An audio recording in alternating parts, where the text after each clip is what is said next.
Welcome everyone to the fourth ALIA Victoria discussion panel. Following on from our trio of discussion panels on the topic of classification systems and Dewey Decimal, we are delighted to return with four excellent and exciting speakers who will be presenting on the subject of subject headings. A couple of housekeeping notices first. Please note the location of the exit. In case of emergency, Alan, our co-convener, will direct you where to go. Me. Restrooms are located around the corner on the right. Left, sorry. And there is water, tea and coffee available at the back. This event is being live streamed to the ALIA Vic YouTube channel, and you may be taking photos for promotional purposes. If you do not wish to be in a photo, please let us know. ALIA Vic acknowledges the traditional custodians of the lands on which we work and live, and pay respects to the Wurundjeri Woiwurrung people of the Kulin Nation on which the PMI stands. We pay our respects to the elders past and present. Sovereignty has never been ceded, it always was and always will be Aboriginal land. We also acknowledge First Nations people's rich history of knowledge keeping and knowledge management that is an inspiration to us all. First, a note about our location. The PMI Victorian History Library has very generously allowed us to use their meeting space for this event and for many of our past events as well. The Victorian History Library specialises in Victorian history and holds the only full-blown collection of its type anywhere in the world. It is the second oldest library in Victoria and was founded in 1854. It holds information about pretty much every town in Victoria. If you have any questions about the library, please ask Alan, who is the collections librarian here. That's me. Okay, our first speaker, Anthony McLaughlin, is an Assistant Director in the Collection Development and Management Program at the Australian Institute of Aboriginal and Torres Strait Islander Studies, AIATSIS. His team specialises in cataloguing and managing the descriptive vocabularies of AIATSIS, which go toward describing its First Nations collection. Anthony was instrumental in the adoption of the Austlang codes as a language source for marked cataloguing. He has worked closely with colleagues from across the library sector in the development of a set of guidelines for description of First Nations material that could be broadly applied in Australian libraries. Anthony is committed to strengthening the community of practice around the indigenisation of catalogues and collaborating on matters of cultural safety and resource description. Thank you, Anthony. Everyone, thank you for having me, and I'd like to pay my respects to the people of the Kulin Nation for allowing me to walk and speak and talk to you today on their land. And in light of recent events, I'd like to thank you, Melbourne, for such an amazing show at the recent brouhaha that just passed. Where to start? I'll probably start, even though it's not on the screen, I'll start with Austlang, because that is, at this point in time, the most well-known of our vocabularies. I'll give you a little background on that, because it actually didn't start as a vocabulary, it started as an aggregation, almost a lit review, really, of all the linguistic study that's been carried out in Australia for approximately 150 years. Most of that, as you can imagine, in fact, the vast majority by non-Indigenous people. This has drawn together the works of people like Tyndale and R.H. Matthews and other questionable figures of Australian history who did, though, in their own time, and I include in this the Lutheran Church in South Australia, who remarkably drew together an incredible reservoir of those languages, largely on the cusp of their first contact with non-Indigenous people. So you had things like the Lutheran Church in South Australia developed the entire Bible written in Dorie, a language around the Flinders Ranges towards the north. With these kind of resources, AIATSIS uses them in our work with the community in language revitalisation. Adelaide, again, is a good example around that, the disappearance of the Kaurna language around the Adelaide region itself, and the intricate work with Indigenous communities and trying to put back together their culture with their leadership. That's one of the strengths of what we try and do, is as an exercise which the country rejected last weekend, is to ask them to lead us in what we should be doing for them.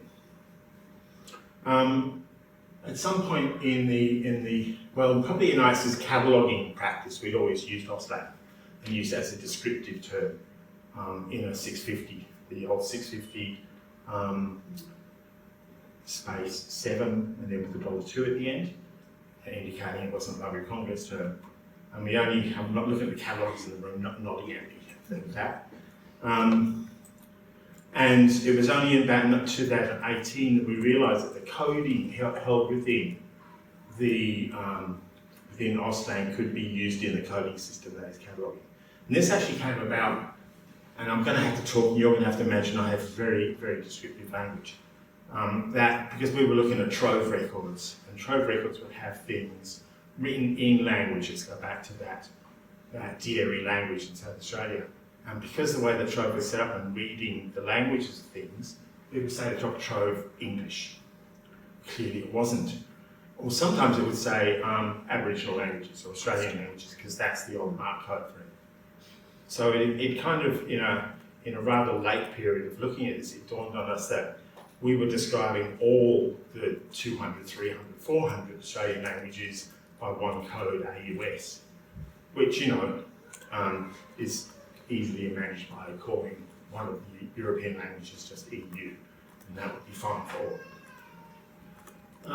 So this was the path that we set down, and luckily we had the National Library to assist and give us a bit of their clout to get through to Library of Congress,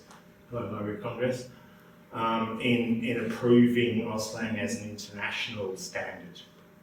That then allowed us to drop it into the 041 field, which Renate is going to speak about in a minute, how we do that on the ground, and give OPAC and other systems that coding to read it and understand what the language was.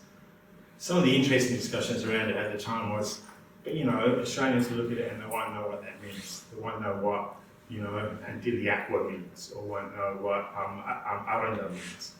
And we kind of took a bit of a leaf out of our New Zealand colleagues and said, so what? This is Australia, it has many languages. If people don't know what Antiliaqua means, then as librarians, they can look in the catalogue and find out. So we took that position that people should know what their own country's languages are. I think I can safely say now that that is a widely held standard in Australia. Certainly in our set, it's been widely adopted. All the state libraries use it. National Library and most of the bigger universities, in fact, I think almost all of them. We manage it alongside the linguistics team, so there's a lot toing and froing. Changes come through regularly, and we get people on country saying to us, that's not how we say our name, and that's what we want to hear. And this is the part of the thing which I think is incredibly important in our work, is right of reply. If you're going to set out saying what you think something is, and you're not that community, then you must give them the tools to get back to you and ask for things to be fixed. The topical thesaurus was actually something that was developed in-house in AIATSIS starting about the early 90s. And it was developed actually by archaeologists. So, and some of that flows through it as well. In fact, just as an aside, it's probably worth pointing out that AIATSIS actually started out and was until fairly recently a very white man's space. There's no denying that. So the descriptive terms that we came up to were largely invented in the first place to describe the AIATSIS collection. They describe things in the collection that we in the community want to know about. Terms like daily life, terms around sacred objects, around sacred ceremonies. Some of those we've realised now are probably pushing the boundaries of what we should be saying in a catalogue record. For instance, comments around should we be actually saying that the content of an item contains ceremonial circumcision.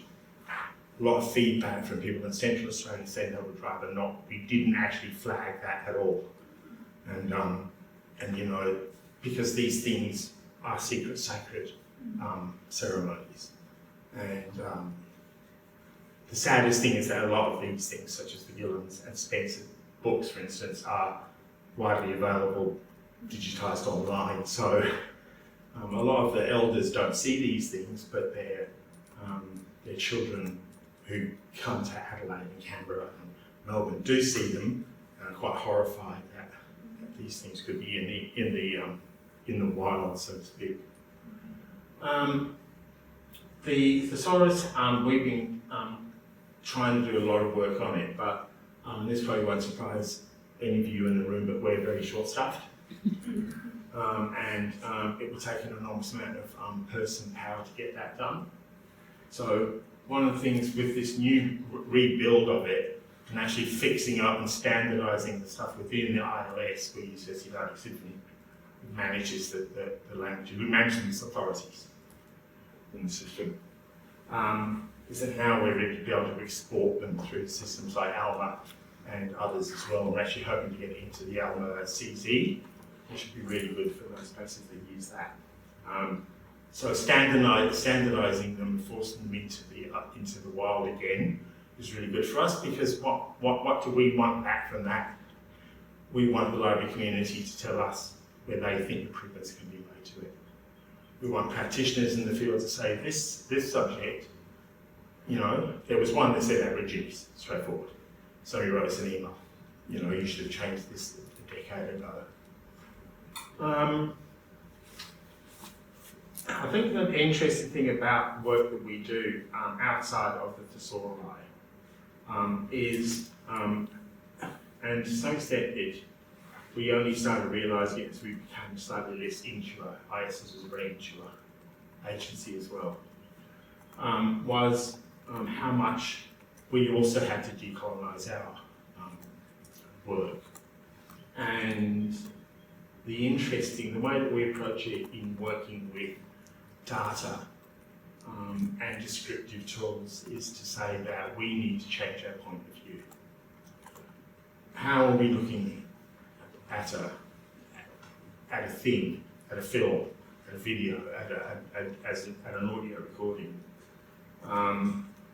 There was one, which is one of my favourite examples, was a description that was written in one of our records of Tyndale was sent from Adelaide University to northern New South Wales to cut down some Bora Bora trees and bring them back to Adelaide Bora Bora, and the whole ceremony, I think, is a very ceremonial and secret and sacred thing for Aboriginal people.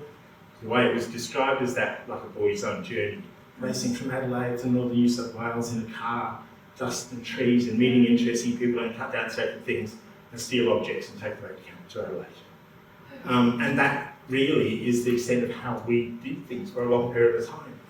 You know, instead of saying, you know, Adelaide University trying to be the British Museum. We won't give them that much. But there was a lot of that. There's a lot of reflecting on what you're talking about. How do you describe things? Why do you describe it? Who's the audience? And what do you want people to get from a book or from a film? What's the point that you want to get across? I think that these tools that we use, Austlang, and our place names, Thesaurus, which is really a gazette, are really useful for that. They're small little kind of building blocks for a much bigger set of practices that we also need to include. I've been lucky enough to work with colleagues from ALIA and NASLA and CALL, the University Libraries Association, and the National Library in working on a national set of guidelines for First Nations inscription work, which we're hoping to launch in November. So that would be very exciting too. So I might just wrap up there, because I could probably just keep going for ages and ages until you all fall asleep. I'll pass back to Mark before you.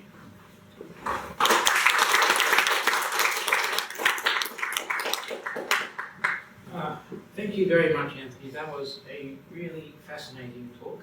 I look forward to browsing the thesaurus myself. So our next speaker, Renate Beilharz, is a catalogue content manager at the school's Catalogue and Information Service. She started with school libraries and taught librarianship at Box Hill Institute. Renate began a love affair with cataloguing rules and standards, from first being introduced to Dorie, SEARS and AARC2 in the 1980s. One of her roles at SEARS is to oversee the enhancement of SCIS data to cultivate respect and includes reviewing subject headings. Thank you, Renate.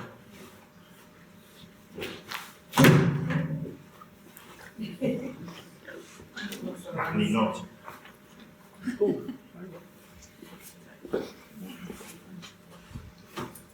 I was actually trying to find this site on my laptop. Is it Yes. is it publicly available? Do you need to know the URL for this? Yeah, it is. Yeah, Okay. it's only in beta though, of course, Yeah. as you can see. And we think there's stacks of errors with it, so, or whatever. Okay. Let's That's right. jump to this one. Yes, that's it. Oh, come on, open up.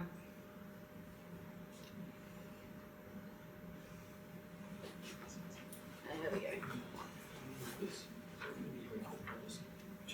So that Dorie can see as well. You still I'll just look at my notes here. That's fine. So I'm really excited that ALIA has invited me back again to talk to you. The last time was about classification, which is one of my loves. The other one that I'm really getting into is subject headings and vocabularies. And I too pay my respects to elders past and present and people of the Kulin Nation. And I commit myself and the SCIS team to continue to walk together with peoples of our lands to build a bright future together. So, for those that don't know, SCIS, Schools Catalogue Information Service, is a central cataloguing agency that provides school libraries in Australia, New Zealand, increasingly in the UK, with access to catalogue records for print and digital content. Our SCIS records contain subject headings from two controlled vocabularies. So we have the SCIS subject headings list, SCISHL, we say for short, and the Schools Online Thesaurus, SCOT. SCIS subject headings were developed in 1985. Oh, sorry, I did miss some. Oh, I didn't. Okay. In 1985, and they're loosely based on the SEARS subject headings that was developed in the USA for small to medium-sized libraries as an alternative to the Library of Congress subject headings. And SCIS is designed to cover all knowledge. As with SEARS, as with Library of Congress and SEARS, SCIS subject headings, they try to provide instructions, or they do, they provide instructions allowing the devising of new headings in the authority list. So there's a standard and then you can build onto it. So SCIS subject headings is what's considered a pre-coordinate subject headings list. So using the instructions in the standard, we can create really specific headings to represent the content or topic of a resource using subdivisions. Basically, pre-coordinate headings are a string of terms that are put together according to specific instructions. Now, this method of presenting subject headings comes from catalogue cards, where alphabetical order was important because keyword searching wasn't an option. So in a way, it's a really quite old-fashioned way of doing subject headings. Even so, it does allow for the creation of really specific headings, and it still does work with keyword searching. And I'll touch on this a little bit later. So the SCIS subject headings list, SCISHL, was the first Australia-specific subject heading list used by Australian school libraries. Since about 2005, SCIS cataloguers have been adding SCOT headings to records. The Schools Online Thesaurus is a second controlled vocabulary, completely separate to the SCIS subject headings list. It's a thesaurus and it's designed for faceted searching. So it has a really, really strong hierarchical structure that should allow for that searching broader and narrower very tightly. And the most obvious difference between Skishel and Scott is that it uses single words or phrases for a concept. It doesn't create strings of headings. The other thing about Scott, it is focused on the Australian curriculum and the Australian curriculum terms, and for those of you who have anything to do with schools, recently the recent Australian curriculum has come out and we've had to re-look at Scott as a result of that. Scott can be accessed from its own website and is free to all. So Scott at esa.edu.au, anyone can go there. Unlike Skishel, which is only available to subscribers. Scott is a post-coordinate thesaurus. It doesn't allow the devising of headings, and it's got very few proper noun terms. So there is limitations to just using Scott in records. So like SCIS headings, they can be strings of headings or concepts, and we can see some here. Scott will only ever be single words or maybe very short phrases like Australian history or talking books. As I said before, I didn't actually say it, but I mentioned keyword searching, and post-coordinate headings are more suited to keyword searching because a user doesn't have to think about the string, what words, what headings do I want to put together. They can just type in a number of keywords in the search box and it will produce the results. But the same thing can happen with these subject headings because you can just search the sections of the headings and keywords. You can see there's repetition in our catalogues. So schools, when they get their records, will decide whether they want to have both SCIS and Scott headings within their record. They only want one of them, and how are they displayed for the end user. Now, Scott is used by SCIS cataloguers, but it's actually not managed by SCIS.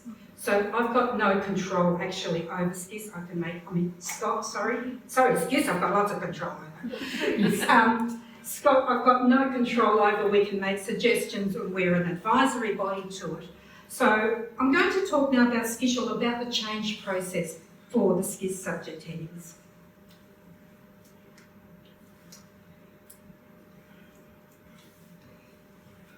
As I said, Skishel started in 1985 using Sears as its basis, a US product.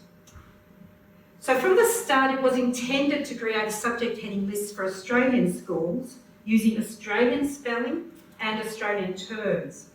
But very much from the start, there was and still is a Eurocentric colonial bias in some of the headings used and in the structures. A bit like what Anthony said about AIATSIS, which was created by white people studying Aboriginal and Torres Strait Islander peoples.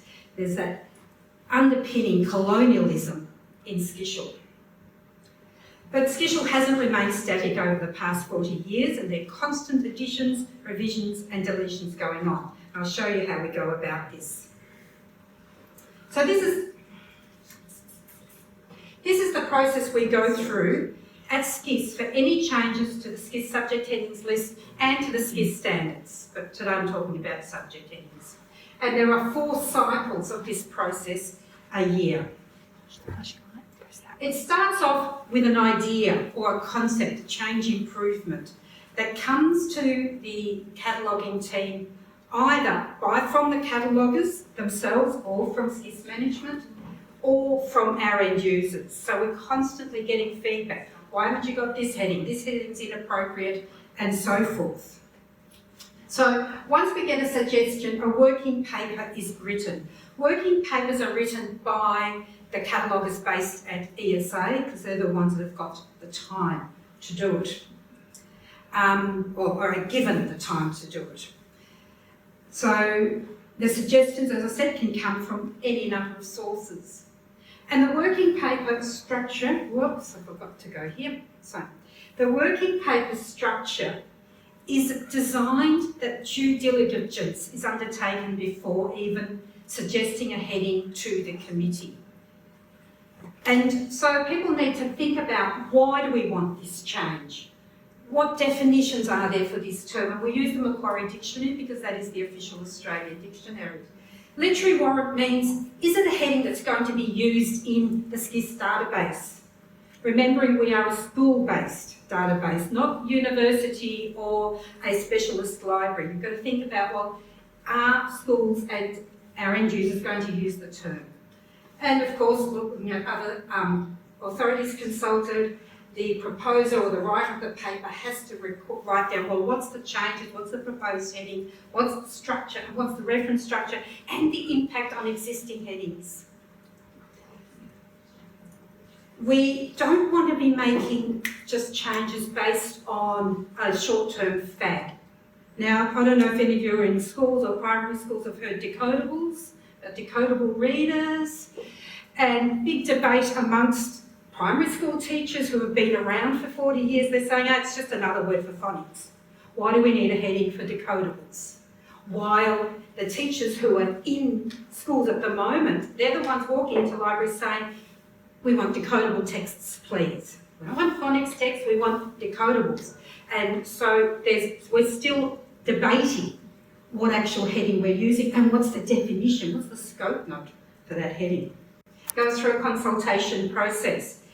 It goes to the school's consultative group, so we have invited schools from across Australia, from different types of schools, to join us in reviewing the papers and get feedback from them. And it also goes to a number of cataloguer forums, which are basically small groups of the 22 cataloguers we have across Australia and New Zealand, getting feedback from them.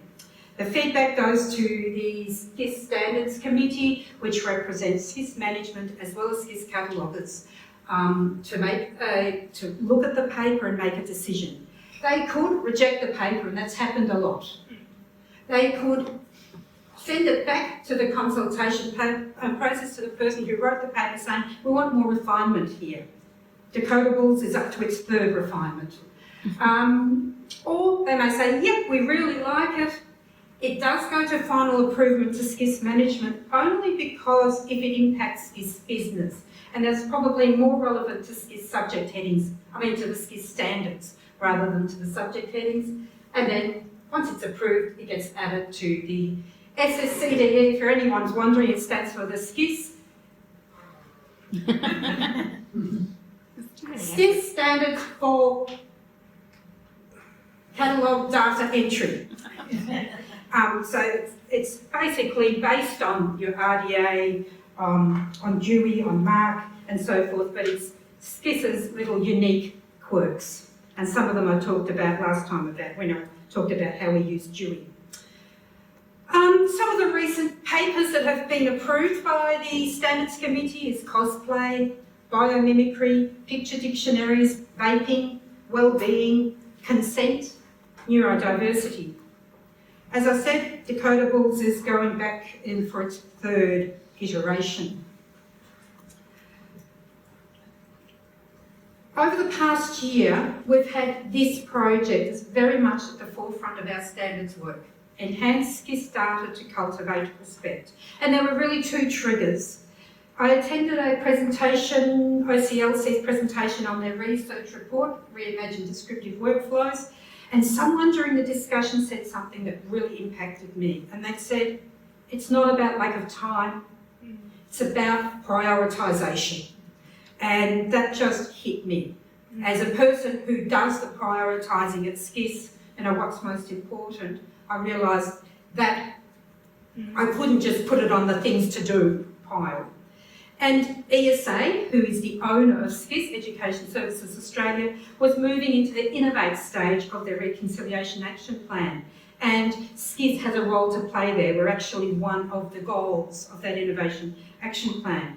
And so while the Innovation Action Plan started off with, the Enhanced SCIS started to cultivate respect was really part of the RAP. We've broadened it to include all equity deserving groups, not just Aboriginal and Torres Strait Islanders. So these are some of the recent changes we've done under that project. We have got rid of discovery and that was weeks of work for our quality control coordinator, Dorie, who oversees the thesaurus in a very practical sense. We got rid of Asperger's syndrome. We have we have now decided the Austlang thesaurus is the authority for the creation of Aboriginal and Torres Strait Islander people's names and Aboriginal and Torres Strait Islander language terms in our SCIS subject headings list.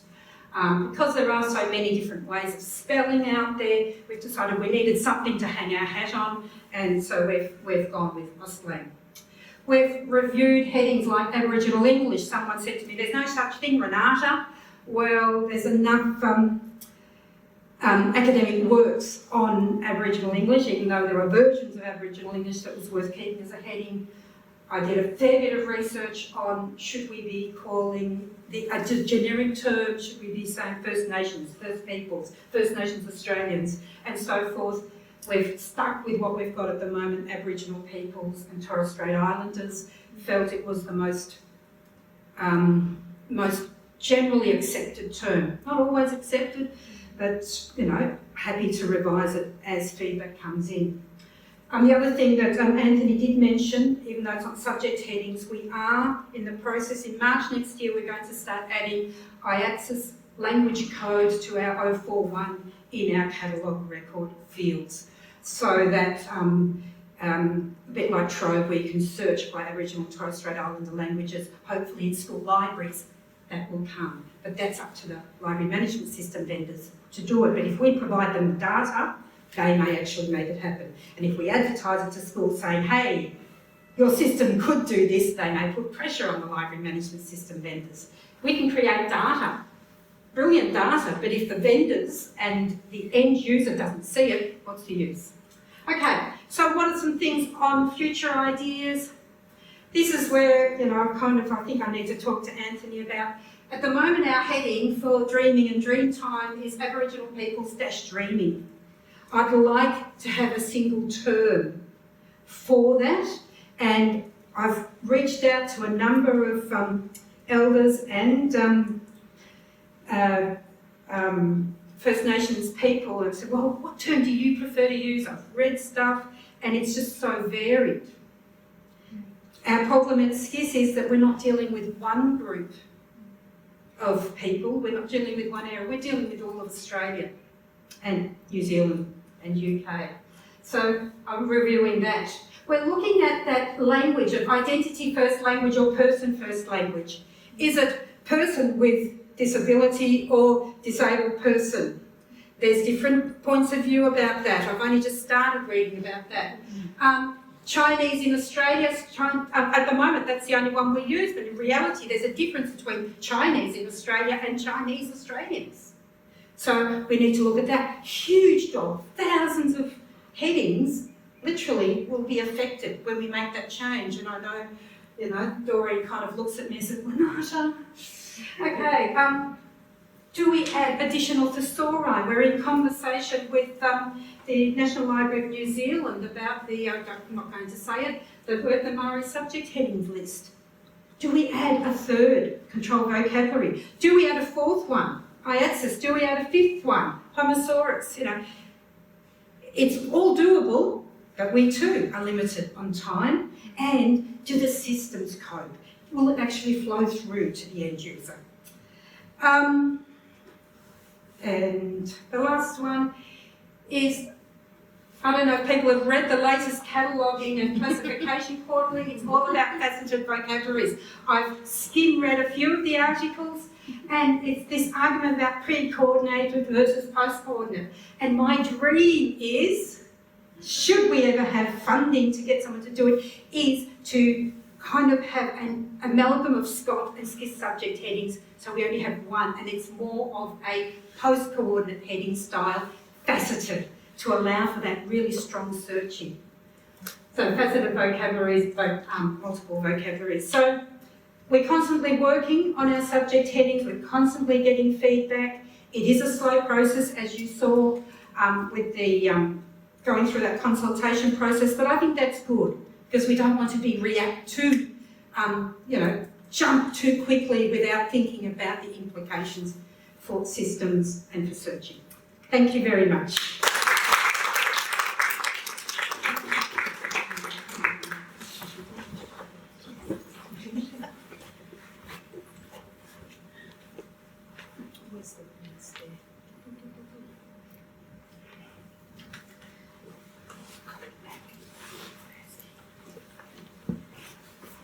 Thank you very much, Renate. And can I just say that as a school library technician, I rely on the SCID subject headings, and I can't praise them enough for how much time they save myself when cataloguing. So our next speaker, Clare, is a librarian who is passionate about encouraging collective, reflective practice and making critical and diverse knowledges, theories and histories accessible within, across and beyond the galleries, libraries, archives and museum and beyond. Some ways they do this is including querying and helping others query metadata and classification systems and applying community-led vocabularies like Homosaurus. Their practice is guided by social justice principles, compassion, courage and creativity. Clare has titled their presentation Querying the Catalogue with Homosaurus, Power, Principles and Possibilities.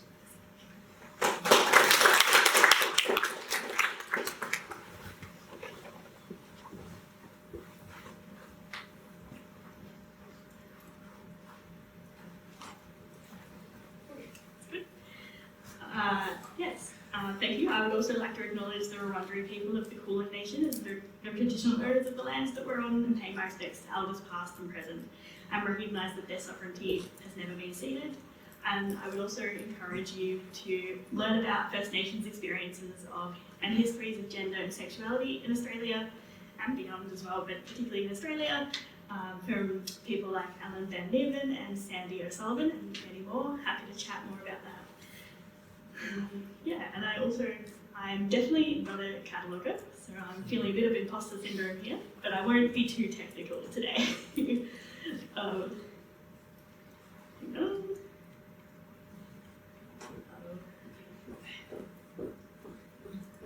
Technical problems? I can use the... Should be okay. Which one do The little is that one. Oh, that's on, so just use those two. Okay, to try. Okay, good to know. I definitely won't be too technical. So yeah, just a little overview. So I'm going to do a recap of querying and opening up and expanding the catalogue to help illustrate the power of Homosaurus and other actions that we can do, and I guess some of the complexities. We'll talk about some principles that have helped me when applying Homosaurus, and I'll illustrate some possibilities where I think Homosaurus could be particularly useful for the current climate, I think. And then we've got some contact details for further queries and clarifications. And I did want to start with this quote from the National Library of New Zealand. It's quite a recent blog post, which I highly recommend checking out. It illustrates the power of naming and classifying things, and how words can exclude people and create stigma. And yeah, our libraries are definitely not neutral. And yeah, I think why it is so important that we do what all of us are doing what we're doing. Not many people have used Homosaurus in Australia, so I guess it's mostly North America and Europe that people have been using it, so it's good to find it in New Zealand, like a local, almost quite local. Yeah, so it's good to highlight that and bring it to more, hopefully more local. I know an ACT library that's also used it, so it's starting to come. So yeah, just a quick recap. So labels and the classification systems used can be incredibly harmful when assigned to marginalised groups by dominant groups. They perpetuate stereotypes and myths, pathologise people, and reinforce false binaries. LGBTQ people have been shelved or classified under, this is mostly Dewey-related, abnormal psychology, perversion, derangement, neurological disorders, social problems and social services, and most recently they've landed in sexual orientation, transgender identity and intersexuality very recently. And yeah, a big part of the most recent change was replacing transgenderism with transgender identity and transgenderist with transgender people, as these terms are now quite derogatory. They weren't always. So yeah, it kind of illustrates how everything's constantly changing. But, labels can be very powerful and a comforting way for people from marginalised groups to find information about themselves and connect with relevant communities. So we need to do more to help LGBTIQ people find information about themselves and their communities in their own words, and Homosaurus is one great way that we can do this. I also have highlighted a quote from Wagner and Crowley, who talk about a number of aspects of systemic discrimination against trans and gender non-conforming people in libraries, and they cite examples of where trans material was co-located on the shelves with problematic and harmful collection items, and suggest the idea of using warning labels and of inviting users to provide feedback to collectively change the classification. And Homosaurus can help us do this. I'll illustrate that a bit later.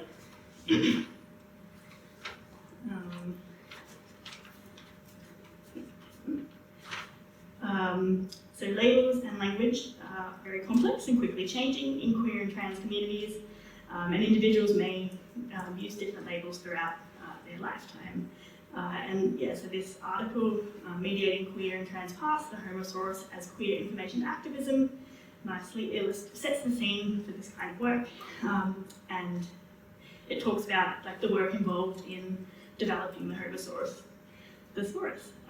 And it is a more nimble and flexible and expansive system than dominant classification systems, and it can complement these dominant systems. It's not really able to replace them, but it can definitely complement them. And yeah, the more I use Homosaurus, the more this article resonates. They illustrate, and I have come to agree that it sometimes feels like it is an impossible task that we're doing, and it's in some ways destined to fail. So we'll never be able to do it perfectly, and we have to get comfortable with it being an iterative process, and kind of maybe have to acknowledge that we'll probably have to come back to some records later in the not too distant future, given how fast things are changing. So it's hard to get our heads around, but these grounding principles can really help. And these were articulated by Adrian Williams, so I highly recommend reading. I've linked to the presentation and a podcast interview with them. So self-identification, so it is really important to use the terms that the person or group use for themselves with the item that you're cataloguing. And if you're, if there are works about an identity group that have been created by someone outside of that group, then keep in mind the historical and social context, and also problematic uses of the term or terms that the creator is using, especially, use your judgment. It may help to look up the authors, just to do a bit of secondary research about them to find out how they identified. Maybe that has changed over time. I really liked the slow work over fast mistakes. I think that might resonate with a lot of people here. We have a lot of power and responsibility, and the decisions that we make could make a very big difference, and they really shouldn't be rushed. And I know that great work has been done to improve dominant classification systems like the Library of Congress, Dewey, Mesh, but those changes can be slow to happen in practice, with increasing reliance on copy cataloguing and third parties, I guess with increasing pressure and demands on staff time, it means there are limited, it's kind of limited ability to question or think critically about metadata.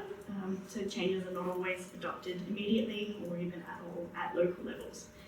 So implementing Homosaurus is a really good and maybe increasingly rare, although it's good that it's starting to change here. It's a good chance to slow down and really think about cataloguing decisions and the power that these decisions have. Another principle is positionality. So the Homosaurus board are very open about their positionality and how that impacts the work that they do and the thesaurus that they've created. And they're really keen to address biases. So I guess historically, Homosaurus has been led by gay men and lesbians, and now they have really, really strong trans representation, but they are mostly from North America and mostly white. They have been trying to work a lot more with people of colour, including adding more board members. And another way they do, they kind of address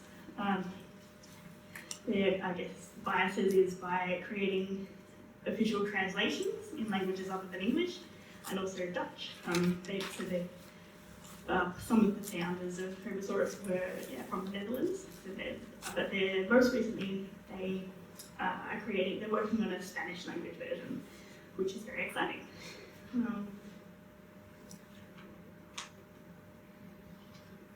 I thought the LGBTQ plus historical terms would be quite a useful sort of category in Homosaurus to call attention to. And I also recommend using scope notes for many of the other terms and this one as a guide. Like, they're so helpful. Really, the scope notes are amazing. So this is kind of, it's a good way, a gateway to, I guess, finding offensive, or terms that are now considered offensive, but they weren't always. And has some advice around maybe to try and avoid using them. So what you could do is maybe look at this list, which is not always a fun job, but you could see if that's coming up in your catalogue, and then think that they could be items that you might want to change. And look for more inclusive terms and more contemporary ones. And you could also, the other thing you could do is, look at ways to add content warnings or a content note to help contextualize why you've used it, the term, if you have continued to use these terms. You'll probably find a lot of the books, if they're about queer and trans history, they'll have a note on language, or if there's a second edition of a book that's maybe not about history, but if there's been lots of editions, always look out for a note on language, and that'll have a lot of good contextual information for you. And you can use Homosaurus to honour that note on language. Like, it's really good. If you want a bit more information, like on the historical terms, I recommend defining descriptions, searching for queer history in institutional archives by ALIA Freeman, and Reviled, Reclaimed and Respected the History of the Word Queer by Timothy Jones and colleagues from the Australian Queer Archives. On a related note, so you could start a Homosaurus project by looking at some items in the collection that use these LGBTIQ historical terms, and also the problematic LCSH terms that the Cataloguing Lab, so they've got quite a number of ones that have been listed. And then you can look for better alternatives in Homosaurus. In some cases, they might have been wrongly applied to a book, or they might be, so you can remove them and replace them with Homosaurus, but probably, or you can also use more, there might be an opportunity to add more up-to-date LCSH terms as well. But probably in most cases, you'd be adding Homosaurus terms alongside LCSH terms and other subject headings. Just to help, expand on them and contextualize them. Generally not removing any, unless it is incorrect. So similarly, I found some problematic mesh terms, and also in the art and architecture thesaurus, that would be a lot more difficult to remove and challenging to change, but we are at least able to use Homosaurus terms to make them, help contextualize them again and make them a bit easier to find. And I have really been struck by how much trans writing that I found in the collection that wouldn't have known about if I hadn't used these terms that are now offensive. And so it's been great to have take some power back and make them easier to find for everyone. And without having to search and use terms that are not very great to use. Another area where Homosaurus is very good is, other subject headings are not so good, is LGBTIQ families. So there's some researchers at Deakin Uni, Hedberg, Venzo and Young, interrogated several library catalogues, mostly public libraries, and one university one. And kind of the most successful terms that they tried were lesbian mothers fiction, children of gay parents, and juvenile fiction. And they tried other terms that are more popular, more commonly used, but didn't have as much luck. So queer families, LGBTIQ, Beilharz parents didn't find as much using those terms. There are so many more. I don't think I've got all of them, but you can see there's a lot more options in Homosaurus. So it could be great for SCIFs, and it could be great for public library colleagues in particular. So there's so many more options. Another area where Homosaurus is quite a lot better is in representing non-Euro-American genders and sexualities. So there are almost 100 terms to describe these diverse genders and sexualities, which is a lot more than Library of Congress. And you can read a bit more about the Colonial Project of Gender and things like I recommend Sandy O'Sullivan's work.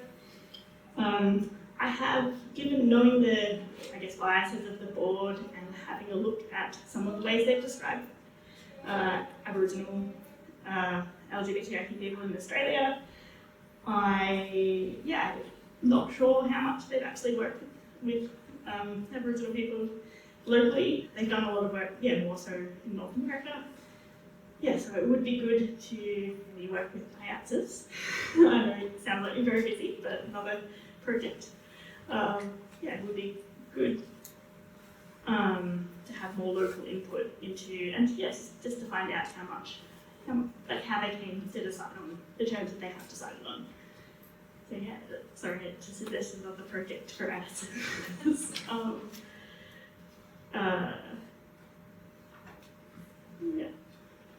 I'm almost finished.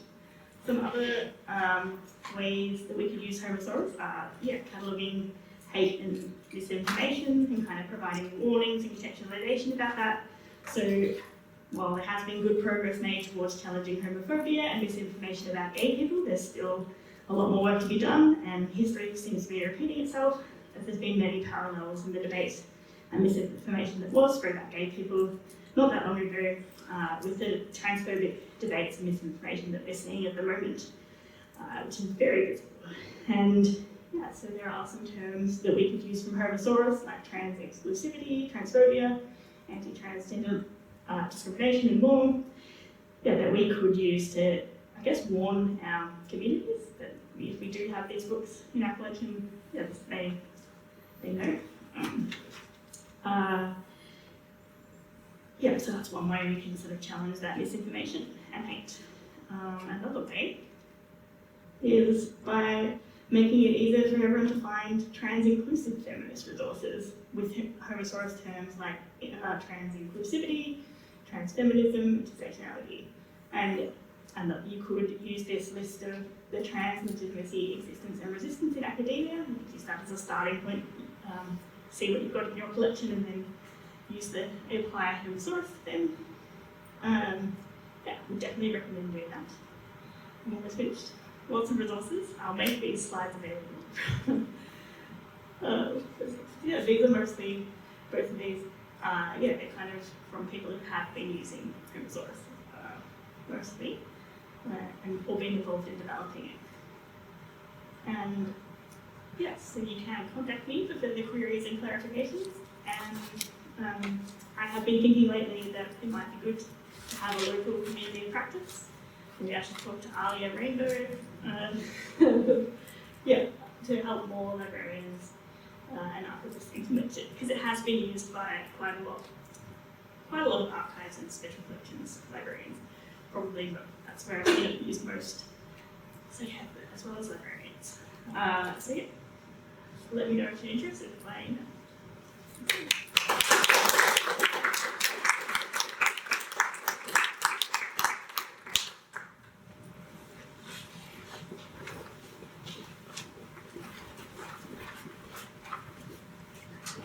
Thank you very much for that, Claire. It really is a much bigger topic than I thought it was originally, so I look forward to learning more about that myself.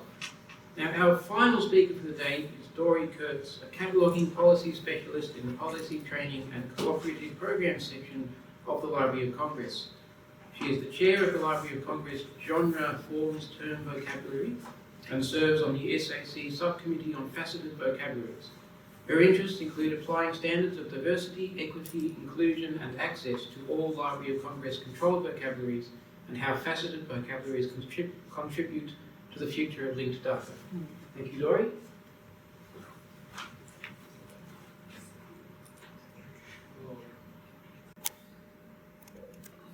Oh, sorry about that. Let me share my screen.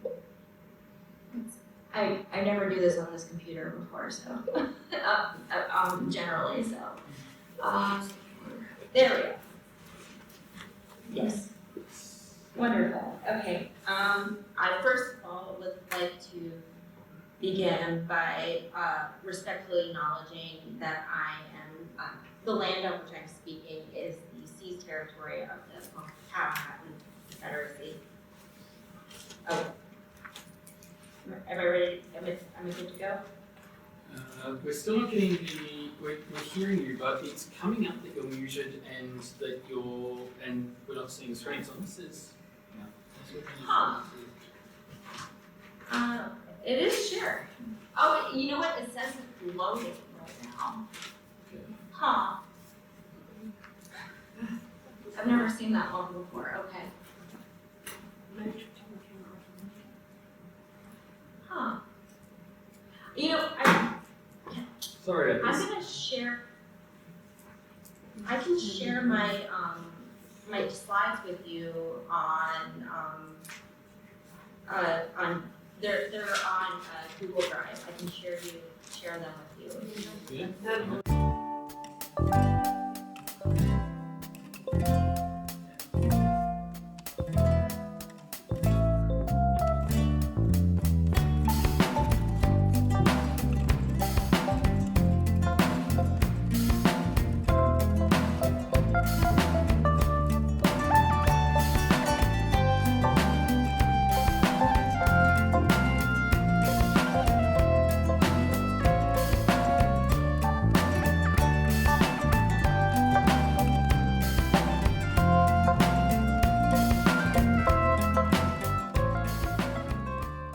Greetings from the East Coast of the United States.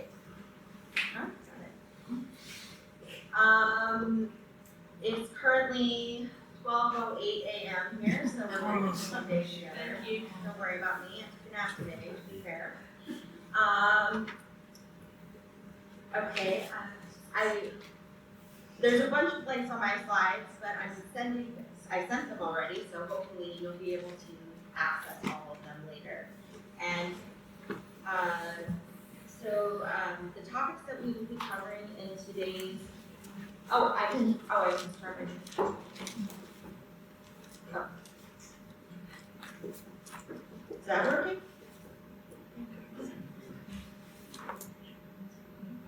No, I'm still seeing the same way in Zoom. Oh, no, okay. That's okay. We can hear you. We can hear you. Just can't see. Okay. Okay,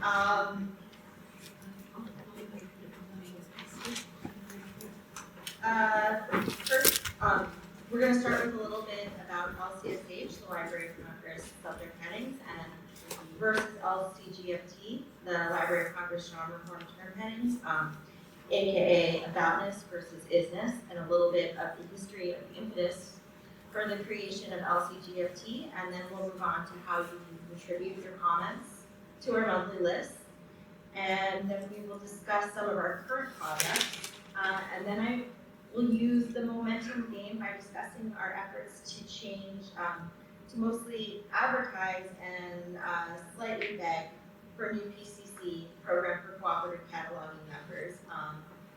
So it all started with LCSH in 1898. This isn't a full history lesson, but I wanted to put it in perspective. It was recognized that there was a need to access materials by their aboutness rather than just offer a title. It was decided that LCSH would be created by literary warrant, like mentioned earlier, and that subject headings would only be created to represent what people were actually publishing and writing books about. This prevents us from anticipating what we believe will be necessary subject headings. Fast forward almost 100 years, and you will see that aboutness wasn't enough anymore, and there was a need to look at the isness of library materials.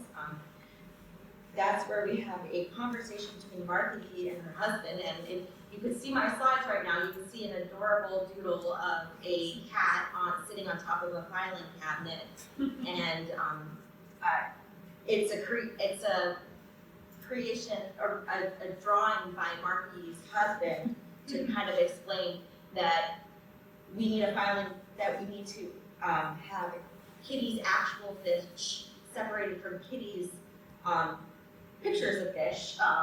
Hopefully you can see that later. And Dorie, just a quick technical note. We've requested access to those Google slides, but Google is locking us out. You'll need to approve it, and then we should be able to. Okay, sure. And maybe you all editors. Let me do this already.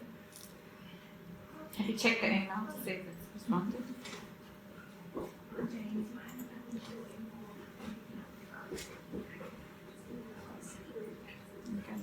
Welcome to Google not trusting people. How surprising. We need to trust them all the time.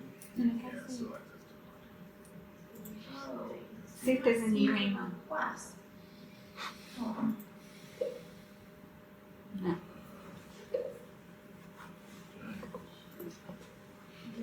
Okay, where do you know what the requests are? I've never. That got sent to you, James. The records get sent to me? No, I do not have.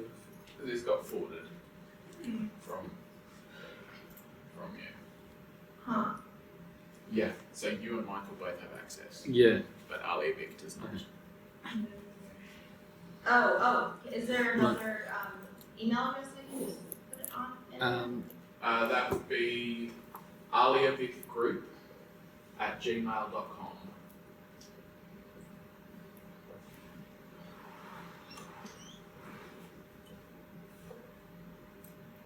Okay. There. And hopefully Google will like that. I hope so.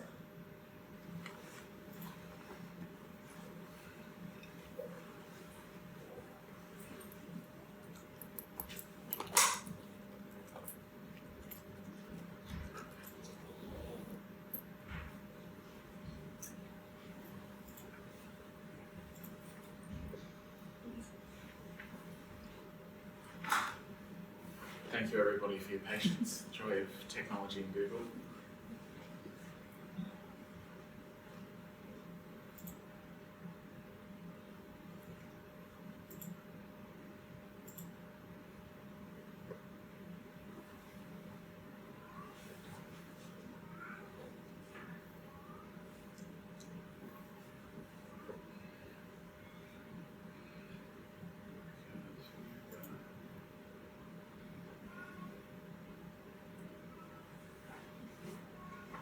Looks like that link's come through. If you want to keep going, we should be able to hopefully pull that up shortly.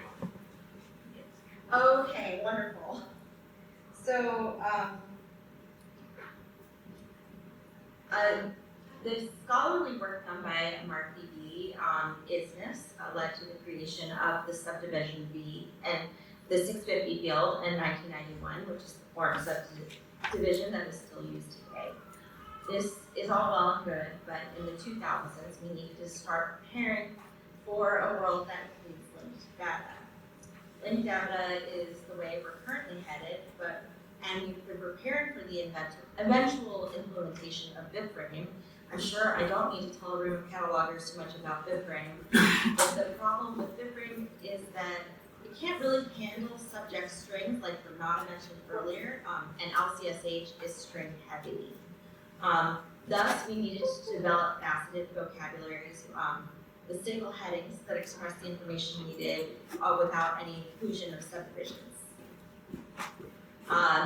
This need for faceted vocabularies led to the creation of 3 new thesauri by the Library of Congress: LCGFT, which was released in 2007, which covers the isness of library materials; LCDGT, the Library of Congress Demographic Group Term and Vocabulary, officially released in 2022, which covers information about persons and is used in NACO name authority records and in BIB records to indicate intended audience and materials. And finally, the last vocabulary, LCMPT, The Library of Congress Medium of Performance Terms was released also in 2022, which is a music notation and recording-based vocabulary that is used to specify the instruments being used in a work, whether it be human voice or a steel guitar. Are my slides up yet? Your slides are now on screen, and we're on a fishy filing cabinet at the moment. Oh, wonderful. So, if you can move on to the next one. Yep. I just included some architectural details from the Library of Congress. It is a pleasure being able to go there and see all of the buildings.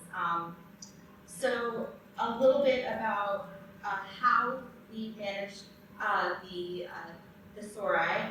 We have monthly proposal lists of new and changed subject headings and deleted subject headings, and there are certain guidelines that must be followed in order to create a successful heading, which are listed in the SHM, the Subject Headings Manual. I included a link to it on my link slide. And after the list is released and the public has had time to review it, we have an open editorial meeting, typically on the third Friday of every month at 11 a.m. Eastern Standard Time, which I understand is not ideal if you live in Australia. Our last editorial meeting was on this past Friday at 2 a.m. your time. And the LCGFT editorial meeting is a closed meeting. However, all monthly lists are open for comments. And if you're interested in commenting on the list, which is publicly available at the link of this slide, whether you're a member of SACO, a funnel, or not, just a concerned librarian who wants to say something about one of our headings, you're able to email us comments and they will be accounted for in our review process. I've included the email address to send comments to LCSH and LCGFT on the slide. I need to be clear that while the Library of Congress values all commentary we receive from the public, all final decisions on both vocabularies are made by the library. Officially, they are products owned by LC, and I included a link to the monthly subject list on the slide so you can access all the lists for LCSH, LCGFT, LCEGT, LCMPT, LCC, and Kayak, which are our children's and young adult headings that we are currently working on in earnest. As you can imagine, with the vocabulary, next slide, sorry. Yep. Okay, as you can imagine with a vocabulary that is over 100 years old, there's some inherent biases built in by the people who created it. The vocabulary needs work, and usage of language is always changing. What was acceptable 20 years ago might not be acceptable today. Generally, published material, historically and even currently, is written by the dominant group, and thus naming people groups fell to those who were in a place of power. For the first time, we are not only just considering literary warrant, we are also choosing, when choosing a term for a subject heading, but also user warrant and organizational warrant. So user warrant is based on terms that our patrons are using to look up materials in the catalog, and even what is a prominent search term in a search engine. And organizational warrant is asking the people groups themselves what they want to be called. Of course, no one is a homogenous entity, but consulting a body that represents a group of people is better than consulting the people who don't necessarily understand the culture and are just writing about it for a book purposes. However, this work takes time because we cannot simply just change one heading most of the time. For example, a current project that we are working on, we're working to change the LCSH heading of gays to gay people. It sounds simple, but there are a total of 166 headings that need to be edited as a result of this change. The list was released in August, and we just finished reviewing and editing the headings at the beginning of October. And I estimate that August list will not be published until the end of November, possibly beginning of December. And then we have to go into all the individual records and change gays to gay people. it's a lot of work. So what have we accomplished recently? In LCSH, we opened the editorial meetings to the public. That was about transparency, and also because the meetings began to happen virtually during that worldwide event, I'm sure I don't need to mention. We changed blacks and whites to black people and white people. Simple, but important, and certainly a change in the right direction. And we also added terms to LCGFT, manga and anime, which was a cause I was happy to take up, considering my background in public libraries and understanding that many patrons seek out these particular materials before they were used for terms under animation and comics, which just wasn't working for most libraries. Some upcoming projects we're working on, the Gays to Gay People project that I mentioned. We are also re-examining what we call a religion and what we call a cult. We are addressing a long overdue issue about how we represent indigenous cultures of North America. We will be hiring a new project policy specialist whose main position will to work with those particular headings. The position is currently moving forward, and we hope they'll be in place by the beginning of next year. And lastly, LCGFT is working to make the instruction sheets in the manual more accessible to blind and print disabled users. Next slide, please. Yep. After hearing all of this, I hope that some of you might be excited about some of the work we are doing and think about getting your library involved. So we've reached the part where I hopefully convince you to join the PCC, the Program for Cooperative Cataloging. Some information about the PCC. It's a cooperative cataloging venture wherein members contribute bibliographic records and related data under a common set of standards and conventions using the same bibliographic utilities. I know we would appreciate more participation outside of the US, UK, and Canada. The PCC is made up of 4 programs that are listed on the slide. You can choose to join one or more of the programs. I'm not going to get too much into the application process, but I am including all the relevant links on the next slide if you're interested in learning more. There are some associated costs with membership. The membership itself is free, but you must maintain certain subscriptions to cataloging documentation, including RDA, Toolkit, and ClassWeb Plus. So some of you might be part of smaller libraries, not have the time to commit to full membership, and may not have the ability to maintain certain subscriptions. The good news is that you can still get involved. Both NACO and SACO have subject-specific funnels. You may contact the funnel coordinators and find ways to participate. Some of the NACO funnels include art, music, and law. You may consider joining if you have any special collections that will help you contribute to NACO records. For example, you might have a collection of small press books that have local authors with no representation in the name authority files that you can add yourself, or you can have someone from one of in one of the funnels who's active in PCC do that work.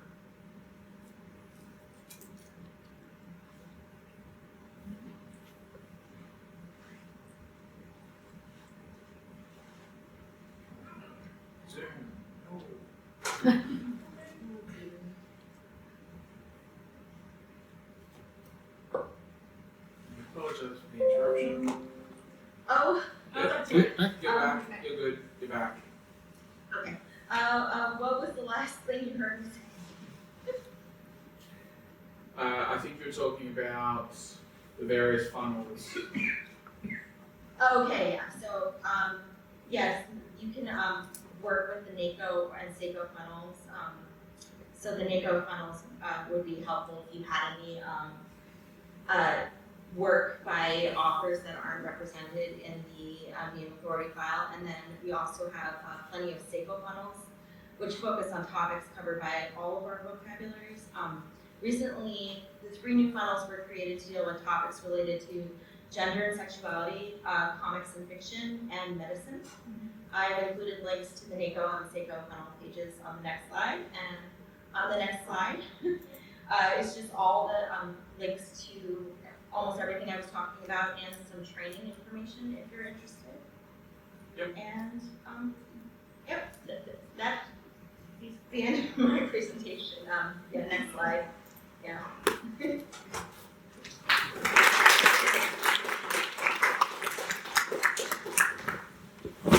Well, given that it's very early in the morning for you, Dorie, I think if we probably have, if anyone's got any questions regarding that presentation first, just so that Dorie can get to bed at a not entirely unreasonable hour. Way past my bed. Okay. Doesn't look like there's any questions in the room, but thank you again for joining us, and I'll hand back over to Michael to officially wrap everything up. All right. Thank you very much, Dorie. We have a little bit of time left. I'd like to invite our other speakers back up to the front. So if anyone else has any questions, now is the time.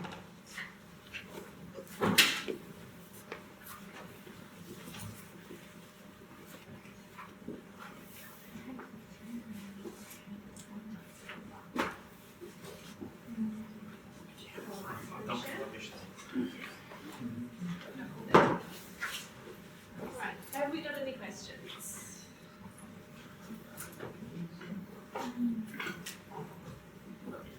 I can start us off. So I'm just kind of interested thinking about, particularly with the Homosaurus, but in other ways, the internet has given us a much greater capability to be aware of some of this language usage and raise these concerns.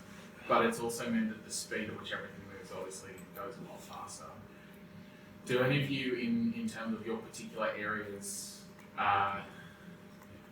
weighing it up on the balance of everything, internet, good or bad, where has it helped and where has it hindered the sort of projects that you're doing? Does anyone want to start? I'll give it a go. Is it on? Oh, hello. Yeah, that's on. Yeah, I definitely think it's helped a lot more people find themselves in communities. It may, in some ways, it may reduce the importance of a controlled vocabulary. Maybe that's controversial. Or it could be. Yeah, I'm not convinced. Yeah, I think controlled vocabulary is very useful for medical subject headings and classification. I'd say for health information, but maybe they're not as necessary for other information. But I'd say health and maybe law. So that could be areas where we still really definitely need controlled vocabularies. But I guess the internet is kind of like it's a chaos. But it has definitely helped helped increase. But I guess it's also increased the amount of hate that's out there. So that's helped. It's a rather huge question, really. Yes. But look, controlled vocabularies are the glue that holds a lot of stuff together. It's possibly the simplest way I can put it. As you know, in Canberra we have a lot of government stuff. You might have noticed, and just preface that, you know, as a government employee, I have no opinion on the voice for guess that really.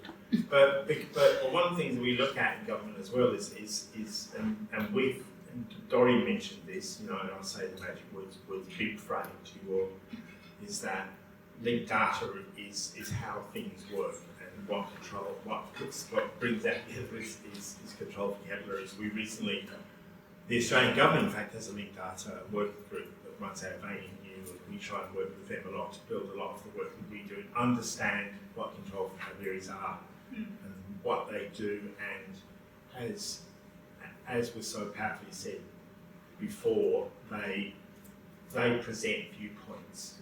They're political. There's no escaping that reality. They establish the norms of the day. You know, and that's what library economists subject headings are. And a lot of the work that we do is a lot of the time it's left in the back room because we just don't get to it. it's people with voices, and it's people who make noise, and it's people who make the changes that gets us off our backsides and actually starts to work on it. So you know, when you're in a room with chemists talking about that, the Russian chemists need to know what the Bolivian chemists are doing, and the only way they do that is through the controlled vocabularies.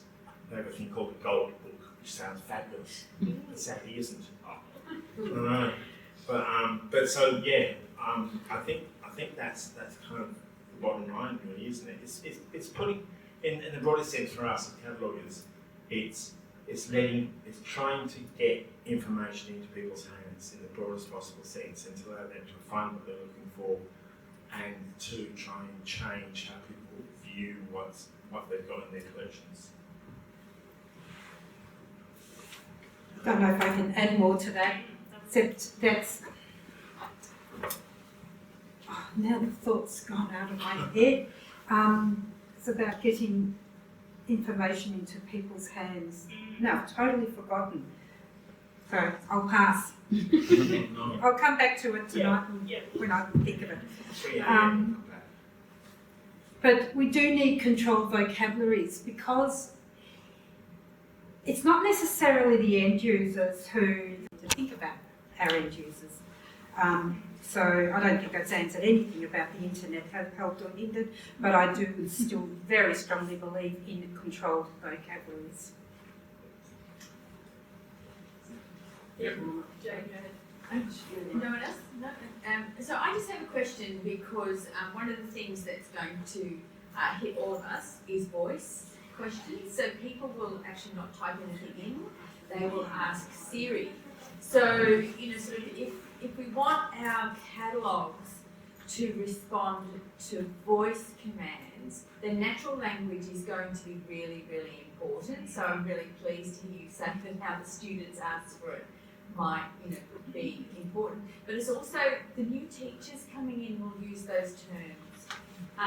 So it's really thinking about voice. And the other thing I wanted to ask, so thinking about that, you know, sort of that people will actually not type something in, they'll come and speak. And how will Siri scrape our catalogues?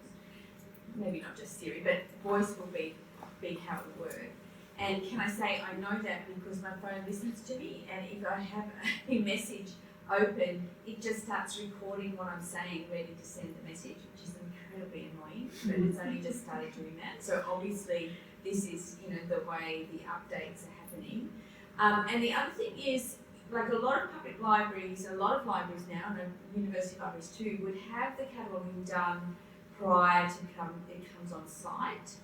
So how do we include our vendor cataloguers and think about how we connect with our, you know, sort of in our contracts, you know, sort of to have more inclusive language, because that can be held in our contracts, but we need to be able to engage them around these innovations. So they're my two questions. And you don't have to have answers, I just wonder whether you're thinking about it. I haven't thought about voice commands, and funnily enough, when you started talking voice, I was thinking about our referendum recently, thinking she's going down that path. I had to do a quick take, but brilliant, absolutely brilliant thought. Oh, could you imagine that if students could just walk in and say, hey, where's the books on gay people, miss? And out they come. But in a way, we're a vendor. So we create those records. So we are very conscious of our end users, but we're lucky because we've got quite a set audience, unlike Library of Congress or you know, they've got everything from universities to your small community library to deal with. So we do very strongly work with, and it's been the last 4 years that we've had a schools consultative group. Before then, it was all just done by cataloguers. And I've noticed the change in the cataloguers accepting the voice of the teachers. What was one of the headings that they all said, no, but then when the school said, yes, we want it, oh, no, it was changing our standards. Manga was mentioned before. The series, and you know, they've got tiny little titles for the book. we now put the series title for manga in the $245A, because that's what students search, not that little title for that volume 75 that's in the small writing, which is really against standard cataloguing rules, but it's how the students and the teachers and the library staff search. So I think our end users is really important, and I reckon you do need to put pressure on your vendors to say, we want quality stuff from you. We see stuff that vendors have done, we specify it, and I reckon we pre-prove it. But yes. Yeah, I definitely think it's very important to lobby those vendors to do better. We pay them a lot of money. I know we pay a lot in academic. But you could say that you could put in the contract that they must consider the Homosaurus. Yeah. You know what I mean? Like you have to put it in the contract. Yeah, we should. It's a good idea.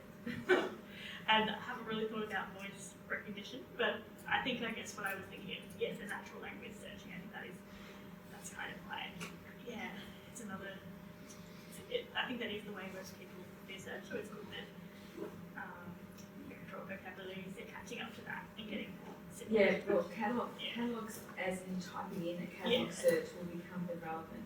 Yes, yeah. So good. So they're not going to speak as a student. They're not going to speak as a student. Yeah. Like I've got 50-year-old women that, who they will not even type in a Google search. They will only ever ask Siri. So they will never get a library catalogue up ever. In academic libraries, I can see definitely some disciplines it's a lot more important than others. And I think health is still really, really important. So we really need those subject headings. And law, I can't see. It's definitely important for those disciplines, but I think other disciplines are a bit more flexible and free and chaotic. They're searching. So I think they'll adopt voice. It'll be interesting to see the future. I think they've been using voice commands for decades. It's just we've been the computers. That's right. Yeah. So they've come up, they've tried the catalogue and gone, I cannot figure out why I'm not getting what I want. Yeah. And they've come up to us and we've gone, oh, you're searching for whales when you should in fact be searching for mammals or doing reference interviews. So I think do you think it means, more so than anything else, it means that we've got to be more careful with the use for and all of these sorts of parts that are making sure that controlled vocabulary doesn't just go, here's the term we want, but here's what other people call, and make sure that it all goes to one.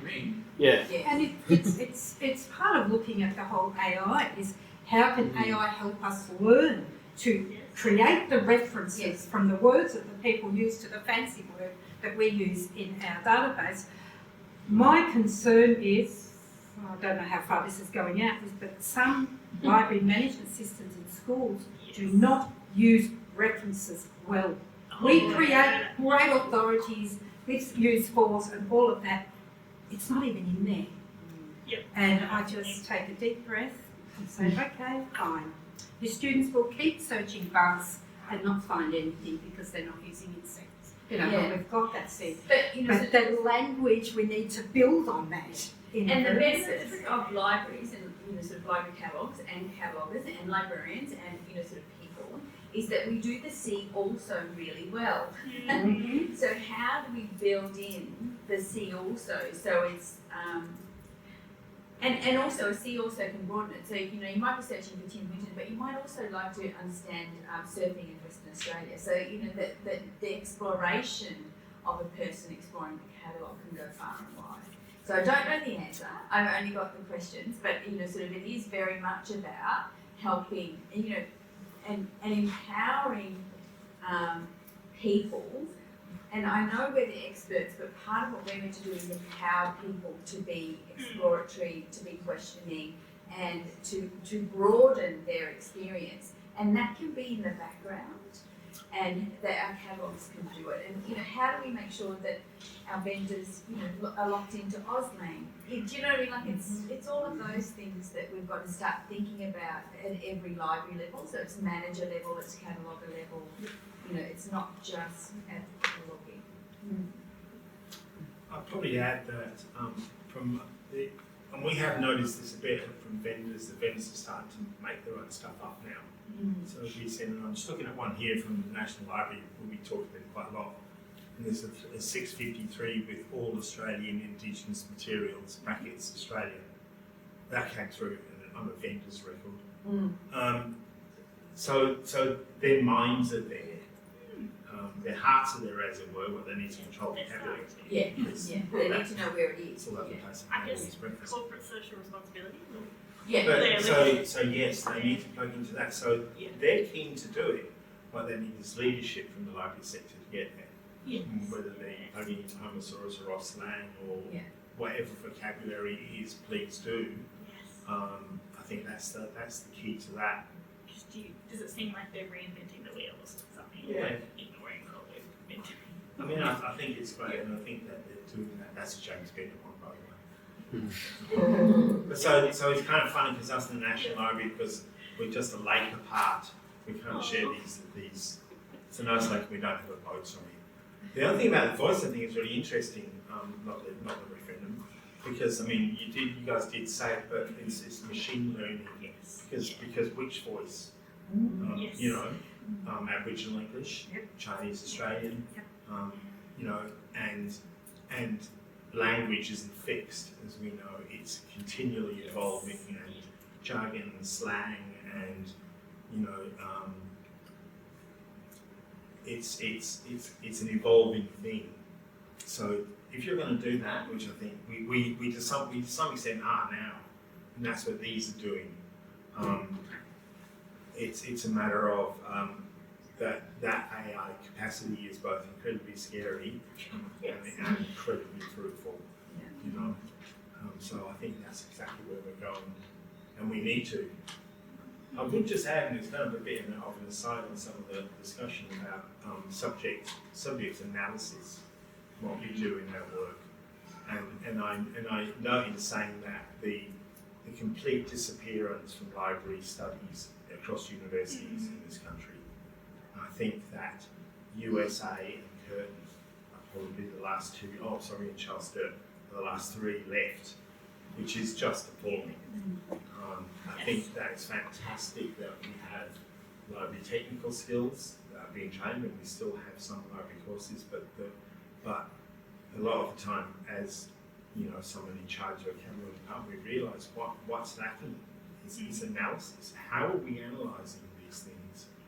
A lot of the time we're not training people to do that critical thinking and to analyse and step away. Yeah, there's not enough time to do it. It's not prioritised. It needs to be, because it does take a lot of time, and that needs to be. We can talk about this topic all day, I think, and unfortunately we are running out of time. So will you all please join me in thanking our three presenters?